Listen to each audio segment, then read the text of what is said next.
Hey! For the entire month of January, I was participating in the Read Yo Shelves Readathon, which prioritizes reading books that you already own.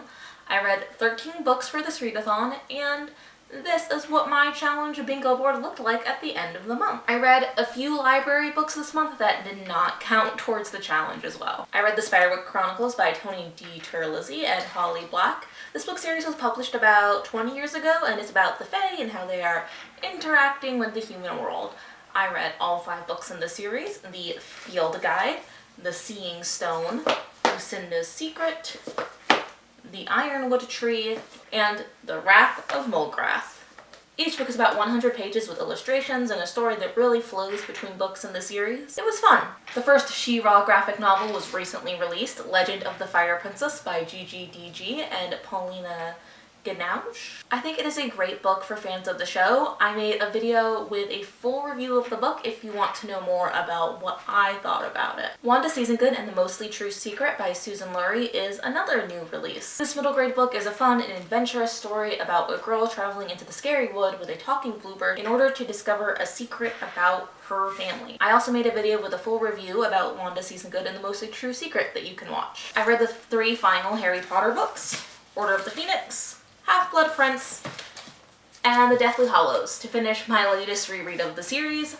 I've talked enough about these books in my lifetime, so I don't really feel the need to go on here except to thank the nonprofit The Harry Potter Alliance for their work around LGBTQ+ rights, specifically the work they've done on trans rights. Moving on, I finally got to reading Where I End and You Begin by Preston Norton. I thought I would like a story about a very anxious boy who switches bodies with a punk rock girl during a solar eclipse.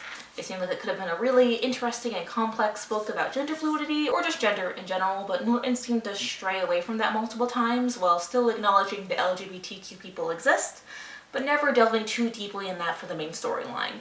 It is also narrated from the boy's point of view entirely, which I found deeply boring. Miles Morales' Spider-Man is based on the character Miles Morales, who, as the title suggests, is Spider-Man. This book is written by Jason Reynolds, and it is a great book if you love Miles Morales, the scholarship kid going to an elite school after winning the lottery to get in, who is still dealing with the death of his uncle and has to constantly navigate being Black and Puerto Rican in a world that doesn't particularly like people of color. It's not a great book if you like Spider-Man, the superhero who fights crime and stops supervillains.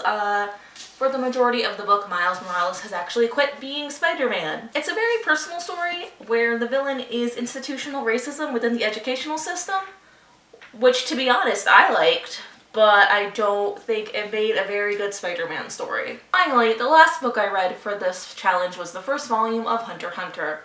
It is my husband's favorite manga, so I thought I would give it a try since he is always recommending it to me, also because we own every book in the series. I thought it was okay, but I'm not sure I want to read more. These 13 books were interesting and fun, and I'm so glad I did the Read Your Shelves challenge, which pushed me to read all of these cool books that I already own. The big question now is, what challenge should I do next? So let me know down in the comments, and thanks so much for watching. If you want to see more from me, you can subscribe, watch another video of mine, or support me on Patreon.